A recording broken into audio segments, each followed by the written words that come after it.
Hi, my name's Stuart Hutchinson. I am a consultant here at New Cross. As you can see, I'm less than full time and it's my day off, so I have come tastefully attired. So if you don't, if you don't want to watch me, you can watch the watch this instead. Let's give this one last go. Share. I would like to say I'm the consultant here with the longest. Ooh, that's better. Working history at New Cross. This is interesting. It's not doing a slideshow. Hits F5. It's not working. What happens if I try that? Try putting it into a presenter mode and then resharing it again, Stuart, maybe. Presenter mode and resharing. It's just not.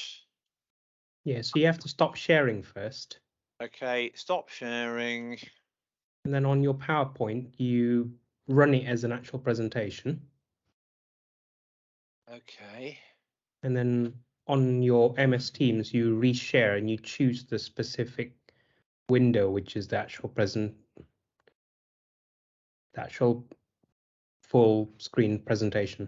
Sorry, that just sounds.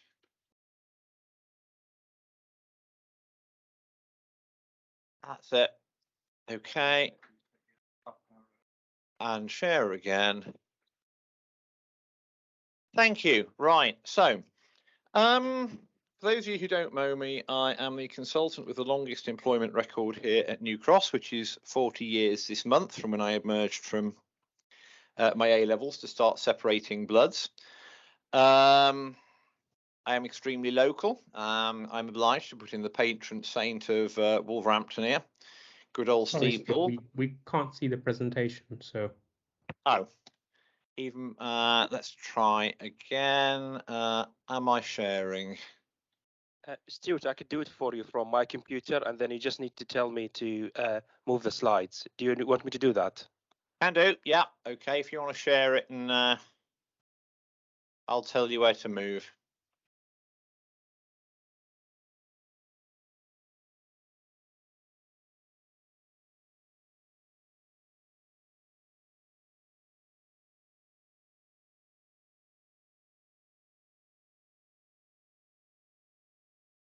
Excellent. Okay.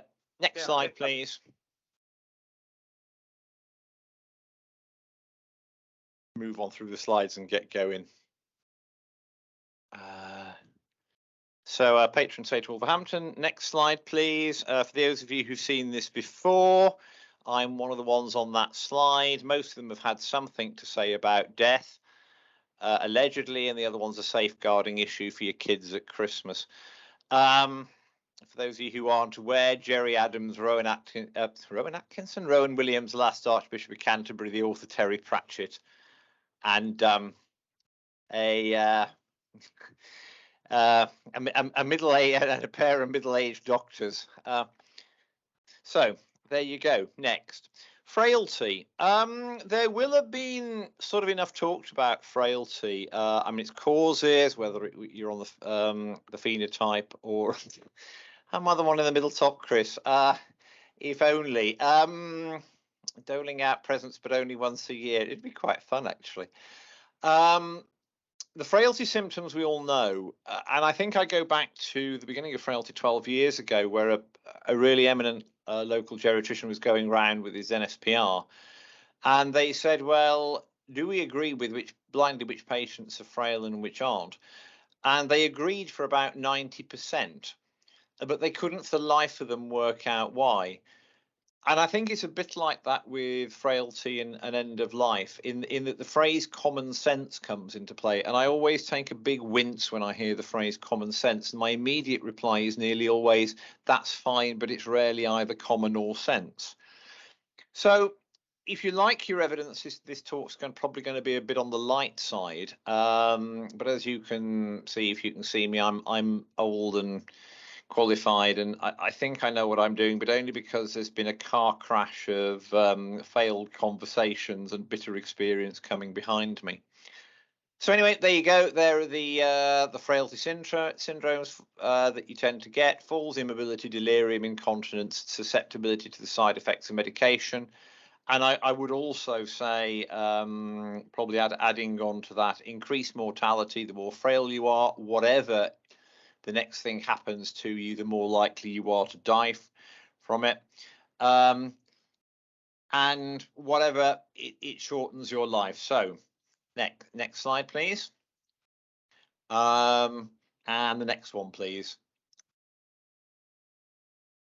I just thought I'd put this in because, hey, you can never have too many dogs. This one was our old dog Belle, who indeed actually got frail and died a few years ago. Next slide, please. So whatever you do, then you know the mortality is high. You know that people respond less well to treatment. We now have better ways of quantifying clinical frailty, things like the clinical frailty score, which is the wonderful Rockwood document with all the nice pictures down the side for those who like pictures. And we know that as frailty increases, so life expectancy goes down, and your chance of recovery from an illness goes down as well. Next slide, please. This is an interesting one. This is very 2005, but I think it's really still very appropriate, in that 80% of deaths can be described by 4 death trajectories.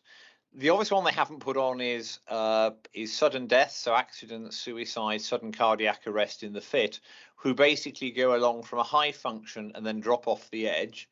You've got your classic old-fashioned pre-chemo ones where they go along and go predictably down and then die. Everyone always puts that slight step on the end, by the way. It's probably just an artist's impression. Organ failure, so very typically COPD, heart failure, maybe chronic kidney disease, where your overall trend is down and you have little glitches where maybe you get an infective exacerbation, maybe your heart failure becomes less controlled and you get admitted, that you recover from, and eventually you die.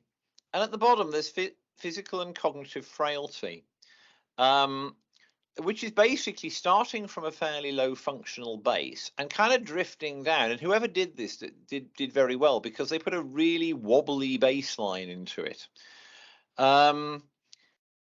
And basically, these people could go at any time, but the problem is they don't. Maybe they go down and up a few times before the actual end, in someone who you think is going to die at some point. Next slide, please. So philosophically, we know they will die. What we don't know is how or when, and they tend to die in 2 ways. Either they get an overwhelming infection, typically pneumonia or the UTI. If you could see me now, you'd know my hands are going into inverted commas because I'm a geriatrician. Or do they just get less and less active, more and more tired, sleep more, wake less, eat less, and just basically gently fade out? The other thing is, if they're having a bad day, is that a blip? Is that because, it's been noisy overnight, they've just slept badly for whatever, the pain's getting them? Is it something reversible? Are they getting constipated? Do they need a drug removing or adding? Or is it actually the complete end? And no one actually quite knew this. So next slide, please. So very clever people developed the electronic frailty index. If you put EFI in, you get electronic ignition for some reason. I thought I'd put that up there. And indeed, the higher the rate of the higher your electronic frailty index, which is about 28 different variables that you capture via the EMIS system and via the read codes in primary care. And if your frailty index is 0.6, you will be dead within 6 months, which is fairly kind of definite. It's a good endpoint, and it approaches 1. The only problem is that actually very few people achieve that kind of, achieve an EFI of 0.6, which means that it's a bit of a rarity, and they're the ones you usually know very, very, very well anyway. Next slide, please. I always put this one in because it showed that research can be aesthetically pleasing as well. What it shows is that the older you are and the more frail you are, the shorter your life expectancy is, which takes me back to my first surgical reg, who is actually a T&O consultant now, who said, well, basically there are 3 categories of research. I knew that already. So what? And smart ass. This is basically, I knew that already, only put into into kind of visual forms with added pretty colours. And then we get, next slide, please. We get patients like this. And this was a lady who was in a nursing home in Smethwick, who I got to know well over a couple of years for various reasons. And everything was in place. These days, she'd have had a respect form that said, do not admit, do not do anything. And she wasn't even for antibiotics. And all she would do was consume about 240 sips a day. And whenever personal care was given to her, would tell her carers where to go and how to do it, which was how she got her nickname. You've got to remember, this is Smethwick. It's the depths of the Black Country. And the F word is merely a form of punctuation rather than some sort of expletive. And again, next slide, please. If you've, I usually do this with carers from care homes, but I'm sure we've all done it on the wards, where you ask a room full of carers, you've gone home one night and you've thought that person will be dead in the morning. And not only have they survived overnight, but they're sitting up and eating their breakfast. Next one, please. And then if you look, even if you think that they might die, people from nursing homes, median life expectancy 10 months, mean life expectancy 12, is, of all the people admitted from care homes to New Cross in about April 2021, actually only 1 in 5 die here. So a lot of them will make it out alive and live with continued treatment. Okay, that's a percentage, and you could argue that some of the ones that came in could have been cared for in their homes, but you get the point. And in terms of the surprise question, which is, would you be surprised if this person died in the next year? Then they would all have, you would not have been surprised if they'd have died in the next year. In fact, some of them you'd be surprised if they last that long, which is actually the lesser known second part of that question, which we'll maybe come to in a bit. If you want to put a little bit of philosophy on it, next slide, please. The Johari window, which is things that you know versus things that are known to others, is we know what we know. We know these things are difficult. We know we don't know. We know that actually often getting prognosis for these people is really very, very difficult indeed. But they, often other people, often commissioners, don't know they don't know. And this was brought out to me, next slide please, by my now retired colleague Daryl Young, who I think retired 4 years ago now. One of the best communicators I've ever worked with by a country mile. The problem is that when you talk to commissioners, it's one of those things where you descend into you descend into the world of, well, it's common sense, isn't it? Because frequently it isn't. Donald Rumsfeld, I think, was the Secretary of State for Defense under George W. Bush, who managed to try to explain the Johari window and got a Mangled English Award for talking, well, to politely put it, absolute rubbish. So, next slide, please. That's the problem. What solutions have we actually thrown at this in the past? Next slide, please. So we're going to go into a set of fairy tales. Next slide, please. And I think the first one, and this is beloved of commissioners, is if we provide good training on only one occasion, the carers will feel more confident and won't send people into hospital ever. And again, this sort of, you can do it for relative. You can say that the carers are the relatives, particularly where I work in the community. You would be thinking the carers who come in, the carers in the residential and nursing homes. And we did quite a bit of care training, and everyone thought it was great, and absolutely nothing happened. Why? I think part of the insight was given by an SHO when we had SHOs, who I was going around the nursing homes with, called trainee, probably IMT2 in 2022 language. And she went into a nursing home, and on the way out, she said, "Oh, good grief, these places are like hospital wards at night, only 24/7."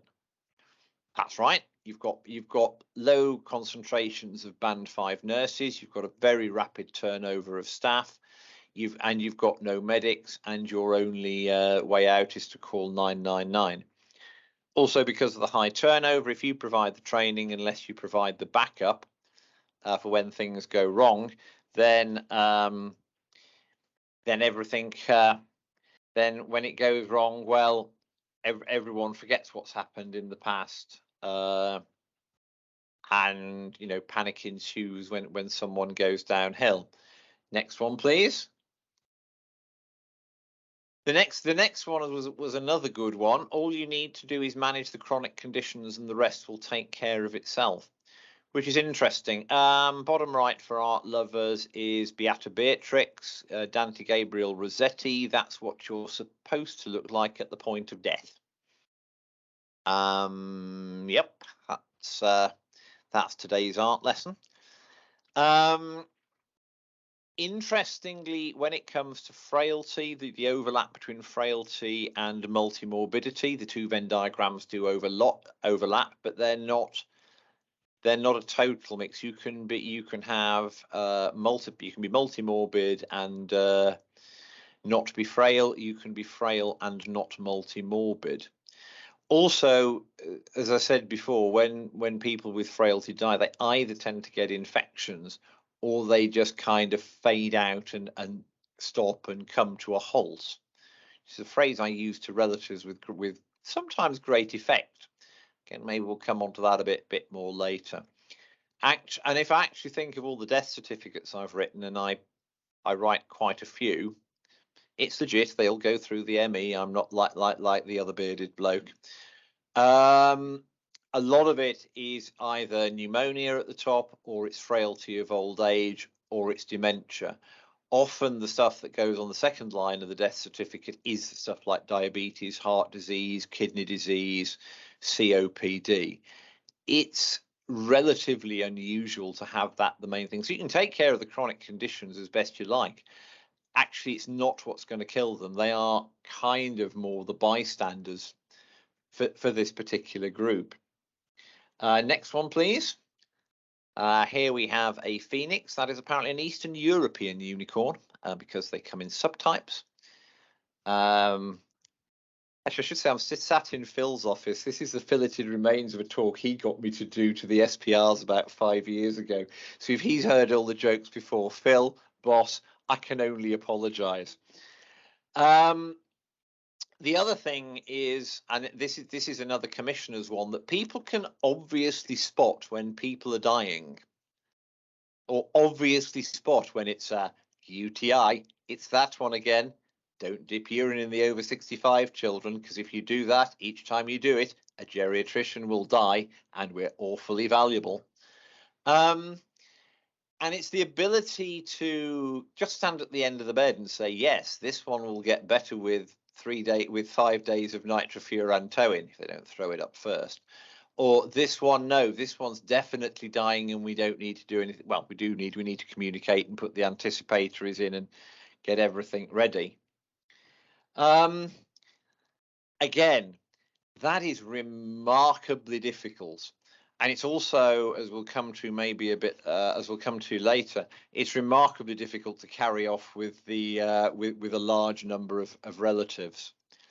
Next slide, please. The unicorn and the phoenix take 4. If we plan enough and write the documents correctly, then people will die where they want to. I've got bouncing smiles. I've got lots of bouncing smiles across my screen. Well, we know where this went to, don't we, children? Next one, please. It's this one. I don't know. Hang on, I ought to look before I get shot just to see if there's a. Is Hannah there? Okay, probably not. Okay, I'll go on record because I'm not a particularly big fan of Respect. I never was. And I was part of the subgroup that in 2014 launched out the Red DNA CPR form into Wolverhampton, where we were an early adopter. Why did the problem is maybe it's trying to do too much with too little, but it comes in two varieties depending on who wrote it, pretty much. I work almost exclusively out in the community. You'll find me in ED doing the front door frailty. Yeah, it's another story. But the ones we see in the community, and inevitably seem to be a variation of ward-based care or IV antibiotics and IV fluids as ceiling of care, which is great if you're in hospital. You, on the other hand, are probably on the receiving end of ones that say quite a lot that only for admission for reversible causes. It's the good old reversible causes, or a rather more wordy form of that. The problem is that nearly everything is reversible. And West Midlands Ambulance, I love paramedics. We've just recruited our first one into the community team. They have a variety of really good skills. But what happens in the nightmare scenario is you get someone who has got reversible causes on their Respect form, who is patently dying and shutting down. This means they get hypothermic. And you can hear it in your own mind that hypothermic could mean cold sepsis. Sepsis is reversible. Therefore, we're not going to let them die at home, stroke nursing home. We're going to bring them in. It's problematic, but I think the planning thing, actually, my opinion was always that the DNA CPR was the thing you needed to know immediately. For everything else, there was discussion. Incidentally, not for reversible causes. For admission for trauma only is actually a much better phrase. Can it go wrong? Yeah, of course it can, but it means you're not going to leave people with kind of, fractures that need diagnosis and symptom relief. You're not going to leave them in pain at home at the end of their lives. What are the problems with planning? Next slide, please.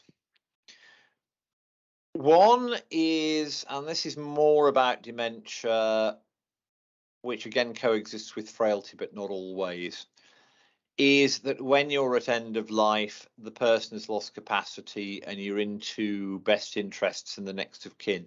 Very important, but it makes it more difficult to carry out. Secondly, often when you're doing this sort of planning, you're waiting for a long time between the decision and the outcome. Or we do in the community anyway. There are still a lot of red DNA CPR forms out of there, and a lot of those are 4 or 5 years old. Absolutely valid. At the time, the person was never going to survive CPR. But the longer you wait, the longer the decision.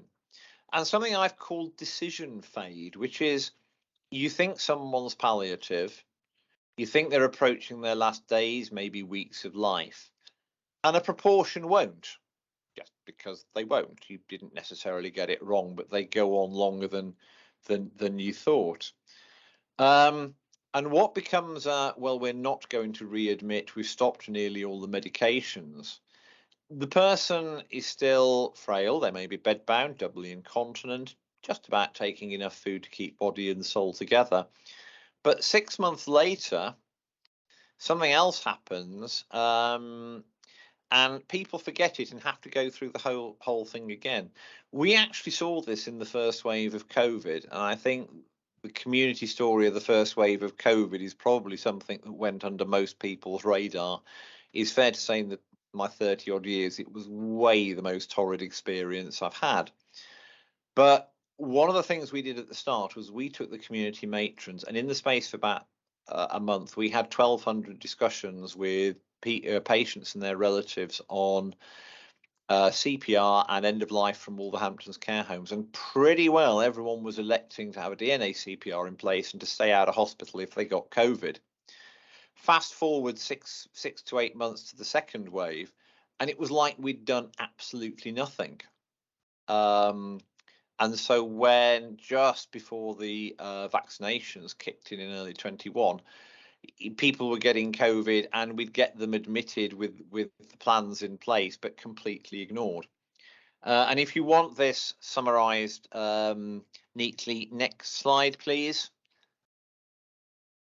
You can have the Prussian General von Moltke.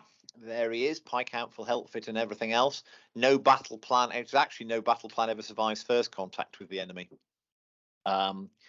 Which I think is very, very, very, very telling. And the next slide, please. This is actually a Canadian management theoretician who's a really good bloke, Henry Mintzberg. He said some really, really wise things on strategy. But the future is not merely unknown, the future is unknowable. So trying to plan for an unknowable future is really, really difficult. Next slide, please.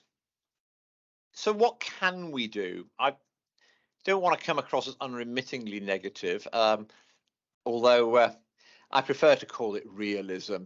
What can we do? Well, the first thing is to engage with our times. Next slide, please. And we are in an era best described as postmodernism. Chat to me about philosophy sometime. It's quite entertaining. And this is it's Western. General skepticism, subjectivism, and relativism. In other words, every person's truth is their own. There's no such thing as a right way to do it all the time. A suspicion of reason. In other words, I want to do it because I want to do it. I don't have to give my reasons. It doesn't have to make sense. Some people support West Bromwich Albion. I think that's utterly nonsensical, but several thousand people congregate at the Hawthorns every week, and hey, it appears to give them pleasure. Strange sort of pleasure. And an acute sensitivity to the role of ideology in and asserting and maintaining political and economic power. The thing is that to a lot of people, we are the agents of that power, trying to sell badness and trying to enforce our medical model and our will onto situations. And that is kind of the atmosphere we live in. It's the air that we breathe, and it's a really, really good thing on one level because it allows for individualism. It allows for individual planning. It means that you have to take each situation at its face value. On the other hand, when you get the most recently the anti-vax brigade, it's a complete problem. So how do I like to approach it? Next slide, please. There are three things to take into account. There's the patient, there's the relatives, and you. Okay, number one. Next slide, please. The patient. This is sort of, when I say the patient, this is the patient medically. Maybe I should have retitled this. I could have done it better. What are they like at baseline? What were they like 2 weeks before they came in, which is when you're supposed to do where you're supposed to base your clinical frailty scale on? Were they, is this like my 88-year-old mother, and the only thing that the pandemic stopped her from doing was getting on 2 buses and a train to go to Solihull for a single article of clothing? That's from Tetnall, by the way, where she still lives. Or, other 88-year-olds are more frail, could be doubly incontinent, don't know who they are, where they are, lying in a bed in a nursing home. If they do deteriorate, how likely it is in the immediate future? If they do deteriorate, what is your treatment? What is your proposed treatment going to do for them? So in other words, is switching from oral antibiotics with 80-85% oral availability to IV antibiotics at 100% bioavailability going to make a difference? Are the IV fluids going to make a difference? Is CPR, all of that kind of stuff?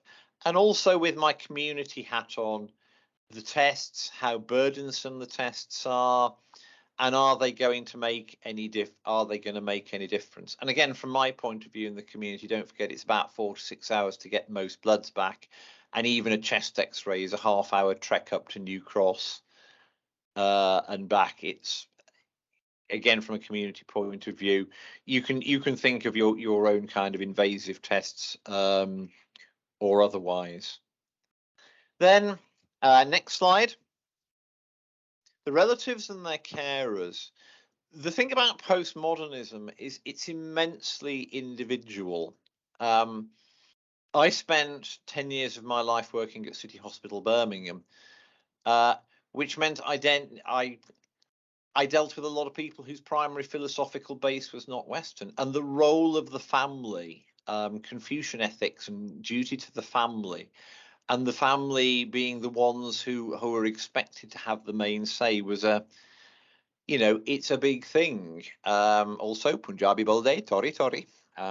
If you know, you know. It's expectation management. What do they think is going to happen? What are their beliefs? Where are they? Do they agree that this person may be frail or they may be dying? From a point of what I've called the buyout, in other words, what can you get away with? Will they be happy if you examine them and say, I can't find anything, nothing is reversible? Would blood tests help? Even if you think they're not going to, it may stop something worse happening.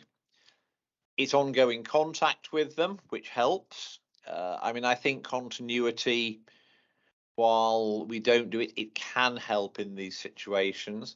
And certainly fragmentation is a real problem, particularly when you're getting different phrases being used. And also walking them through their grief journey, towards acceptance of what is happening. All of that matters. Although in the words of the GMC, the welfare of the patient shall be your first concern, it also helps if you don't absolutely aggravate the grief experience so that they go to anger. If only that doctor had done X, Y, and Z, then A, B, and C wouldn't have happened, and it would all have been very, very, very different. I have to say, when usually, particularly for the over 80s, when I'm addressing it with the person concerned, they are more than receptive to the fact they're coming to the end of their days. And for a lot of relatives, you see the shoulders sag, and they will say, we've known this for a while. Thank you for telling us. Yeah, we'll go with it. On the other hand, there may be those who are stuck in denial, and at the very, very least, you know where they are. Managing relatives is an important thing. I think next slide, please. I think there's also the role that we play in it, because the thing about postmodernism is that we have to acknowledge we do not come into this as a blank sheet. We come with our experiences, we come with our background, we come with our science, but we are human beings as well. Daily Mail might not want to paint us like that, but curiously we are. We've come from our own unique background. We've seen medicine at different ages, at different levels of experience. And I think these things come into play. There are probably others as well. The last patient we saw, whether that was a good outcome or a bad outcome, will carry over into our current action. The one that broke the mold, went on for ages, or one that died quicker than when we thought, or the ones that went on for ages. The troublesome one, if you're the troublesome patient or relative, you think, I don't want to have to go through that again. This time I'll either duck it, or I'll pass it on, or we'll treat even when I know it's futile. Your family, your culture, your desire to please, your personal need for certainty, because I think we absolutely have to acknowledge that we all exist on different levels of need for certainty, and some of us can cope with more of it than others. Incidentally, it's worth noting at this point, the Royal College of Physicians did a entertaining thing on professionalism probably about a decade ago now, and they said the one thing that sets doctors apart from other professionals is our ability to make decisions made on incomplete evidence. And I think there is very much something of that. Okay, next, please. A few red flags. If you hear these, then you know you're going to get problems. If you've heard those, you're probably just kind of shrinking a little where you're sitting. If you haven't, you will at some point. We believe in the sanctity of life. In other words, forget, you're going to have that DNA CPR discussion. You know it's going to go badly. She is a fighter. Generally, she is lying in bed completely spark out, not fighting very much at the moment. He got better last time. Open brackets, going to be immortal. You will make her better, won't you? I wouldn't treat a dog this way, and I can't lose her. And a few more red flags in the next slide. You're starving her to death, which is the not feeding one. As we know, they're not eating because they're not hungry. And also, my personal reflection, the further the family lives away, the more likely they are to cause trouble. Having said that, I did look after a reasonably local family who ended up having a fight on the front lawn after one particularly memorable home visit. I probably can't go into more detail than that if this is being recorded. It happens. Next slide, please. I think by way of resources, 2 books. Atul Gawande, Being Mortal, subtitle, well, actually it's not the subtitle, but I have subtitled it American Surgeon Discovers Geriatrics. With the end in mind, Kathryn Mannix actually, I think, should be compulsory reading for absolutely all medics and nurses. It is Kathryn Mannix is a now retired palliative care physician who is she is just an absolute fount of wisdom and good sense, some of which I'll come back to in a minute. The other 3 are podcasts, because I know that a lot of people, particularly juniors, spend a lot of time commuting into work.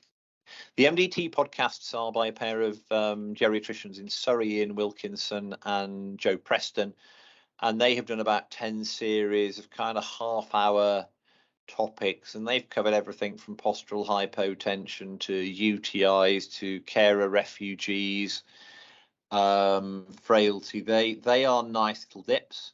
If you want the more behavioural side, and these aren't necessarily medical, Freakonomics Radio is absolutely fantastic, and Cautionary Tales by Tim Harford.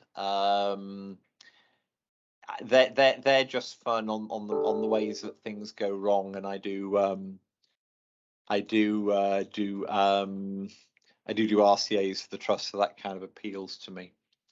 Next slide, please. I think some of the, and I am drawing into a close here, the wisdom of Kathryn Mannix. Know your symptom control is obvious. Develop your narrative. In other words, although you want to individualize your communication, you have to be happy with what's coming out of your mouth. And for the juniors, I would really advise you to watch your seniors talk to patients, talk to relatives as much as possible. If they're good, you'll learn how to do it. If they're bad, you'll learn how not to do it. But the day will come soon enough where you're pushed out the front and you don't get no one else gets the chance to watch it. in action. The other thing is you get with what you're comfortable saying.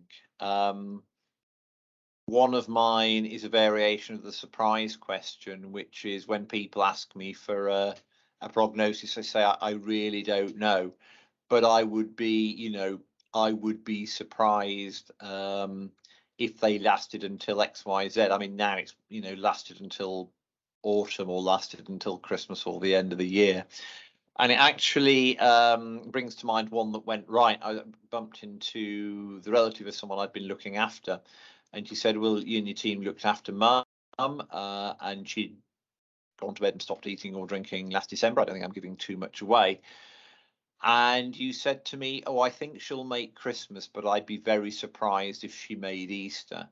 And I think the very surprised bit gives the opportunity that if it goes on longer, well, just because they did.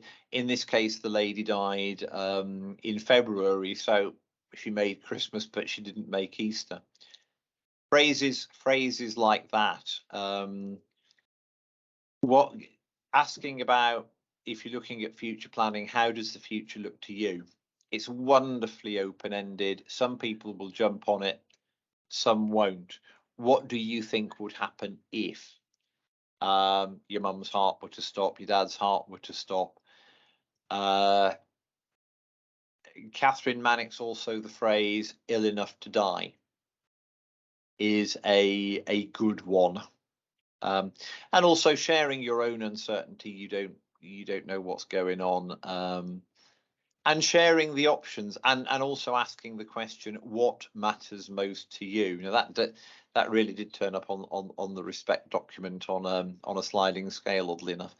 But just making sure that you are in the same ballpark, and you'll get some very, very surprising answers by way of return. Next slide, please. Does it always work? Actually, to be honest, it doesn't always work. It does work more often than we reckon. And actually 90%, I reckon, of the stuff that we do gets appreciated, but because we're all a bunch of guilt-ridden overachievers, we remember the 10%. We remember the 10% like it's the 90%, but actually doctor's still the most trusted profession. I mean, probably the most psychologically damaged as well, but the most trusted, and I think that's with good reason. And just because you had one bad experience, you may have to modify your approach. As I said, I talk about this, I talk about to patients and relatives quite a lot, and most of the time it goes well, but that's probably only because the last 3 decades has seen a car crash of discussions going before. Okay, next slide, please. And that's the end of it. I go on to the chat thing. Any questions or comments? Oh, there's a hand. There's a hand in the +47. Go ahead, hand. Hi, I'm Marco Masullo. I'm a heart failure cardiologist. Thank you. That was very, very, very, very helpful for all of us. I want to share, that's probably synthesized very well your speech, an experience we had during the second wave of pandemic. Can you hear me? I can hear you, yeah. Yeah, sorry. We had, during the second wave, in my opinion, was worse than the first one, because from cardiologist point of view, we have a lot of heart attack, even with normal coronary artery. It was a battle, really. It was a bad war. We had a 70-plus old woman that's arrived in the hospital with COVID-19 pneumonia, quite bad. She was ventilated with CPAP, had an heart attack, treated medically because she was poor, transferred to cardiology ward, developed sepsis. Then all the organ, kidney first, liver second, start to shut down. We treated the heart failure, we treated the AKI, tried to manage the liver dysfunction, liver failure. She was going down, start to be confused, unconscious. So we arrived.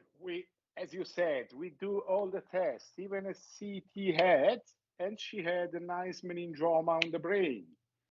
But that wasn't the cause of the confusion. So at the end, we arrived and we said, okay, anticipatory medicine, involve the palliative care, fantastic team. I always appreciate their input and their help.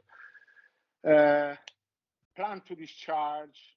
The daughter said, no, she's a fighter. She was better. I've seen her moving more conscious today. Yes. So the day we stop all the medication, just continue with the anticipatory furosemide as well, because I don't want to let her die with in pulmonary edema. It's quite cruel. So everything stopped, antibiotics stopped, every support, dobutamine stopped. The day she was going home to die at home, she wake up, really, nearly saying, what is all this confusion? And now I had 2 times in the clinic for follow-up. Of course, she doesn't remember anything of what's happened there, but she's totally fine. Sorry. No, finish.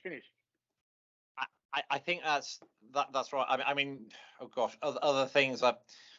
I frequently say that medicine makes us look pracs on a regular basis. It's just our job to make sure that doesn't happen too often and too obviously. We've all got stories like that, and that was a really brilliant example.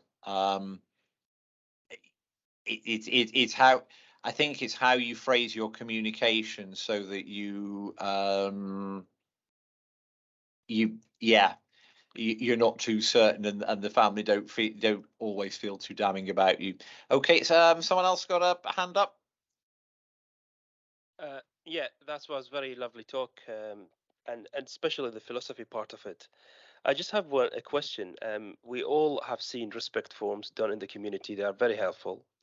But and also I have seen a good number of dementia people comes with the special form about what they could do for themselves.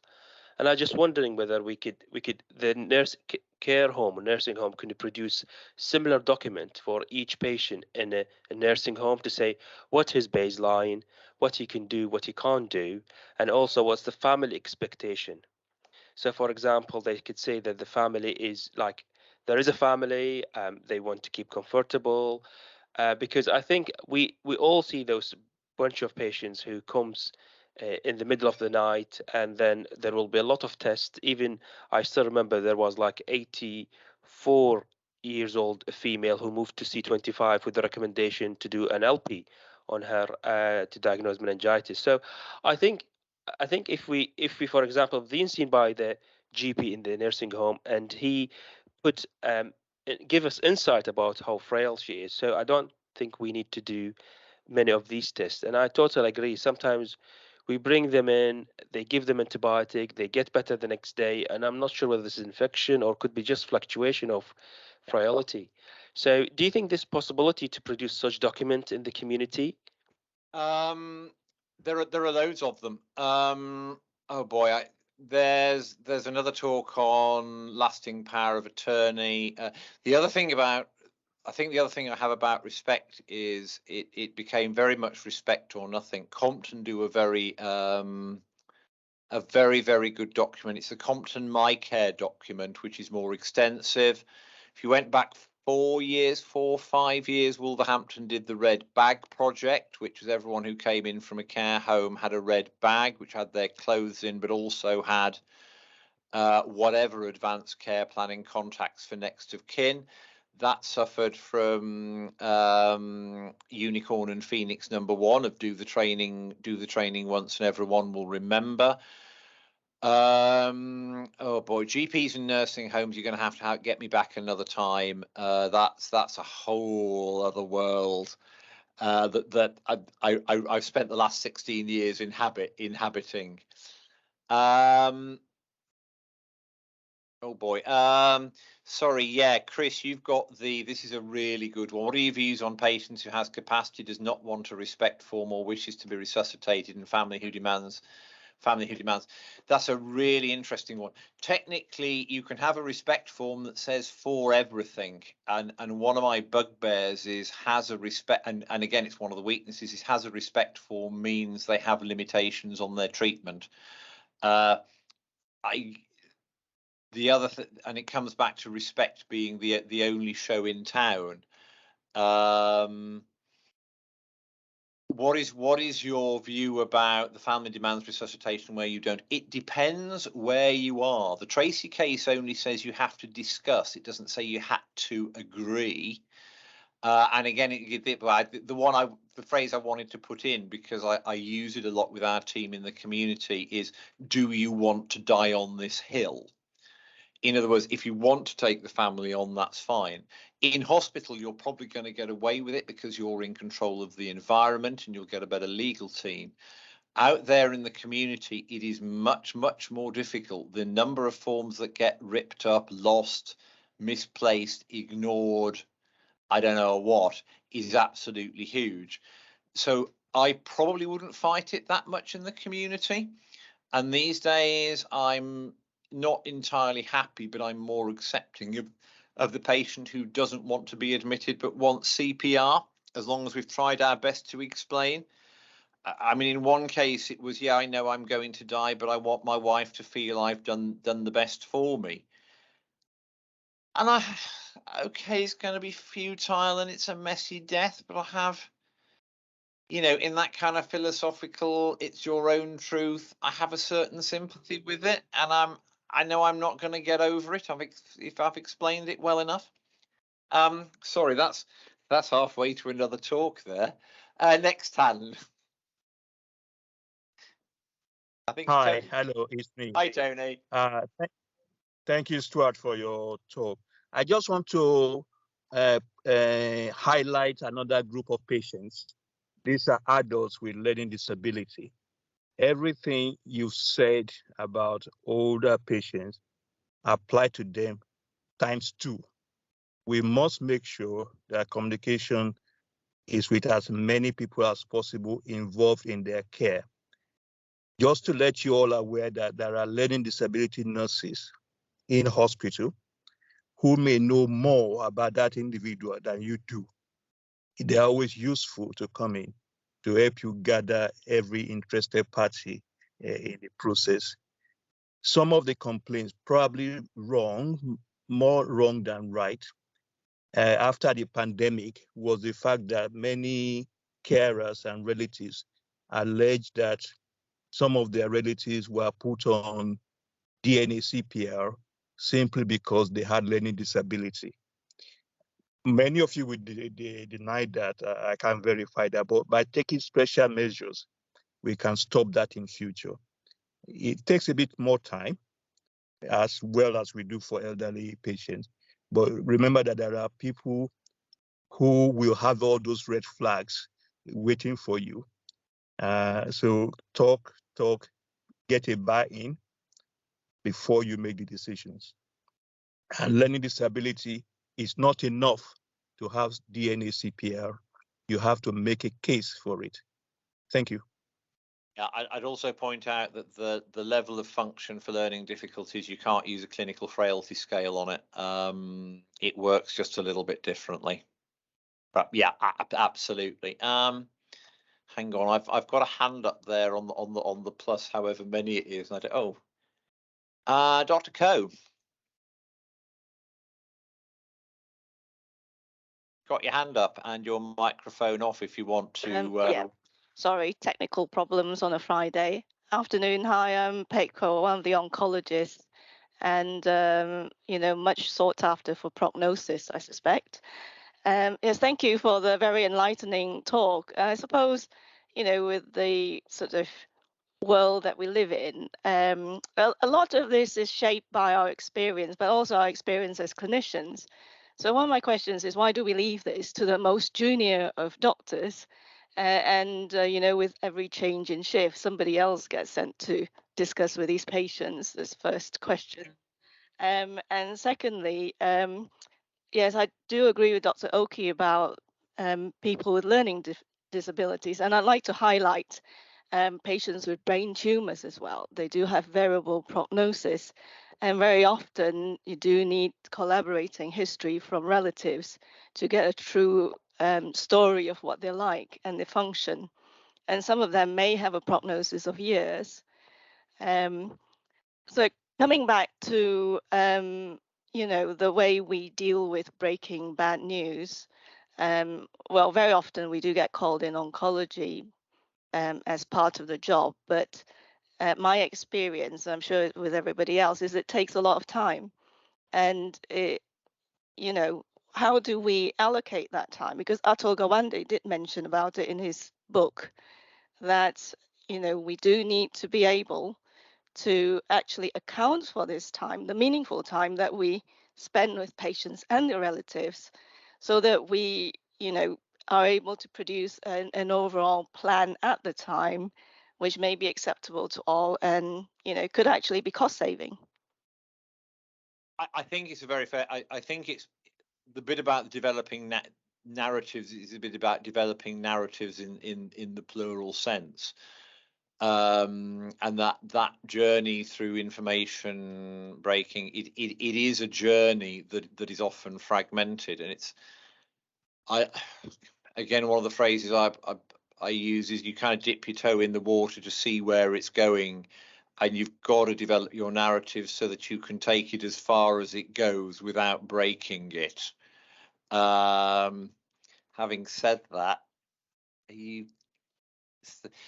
talking to one of my now colleagues, when they were an SPR, which probably doesn't narrow it down too much, who reckoned that their sole kind of narrative was the 3 in the morning med-reg narrative, which is right, here is how it is, you've just got to get on with it. Whereas maybe in an outpatient setting, it's you can get them so far, and then, well, you now need to go away and think about this, and then document accurately. And sometimes that's as much as we can do with current continuity. But I agree, dispatching your youngest medics for those most vulnerable those conversations is difficult. I mean, our team at the moment is about 35 band 6 to 8A nurses, and their communication skills are epic. But even they nick my phrases. And each other's.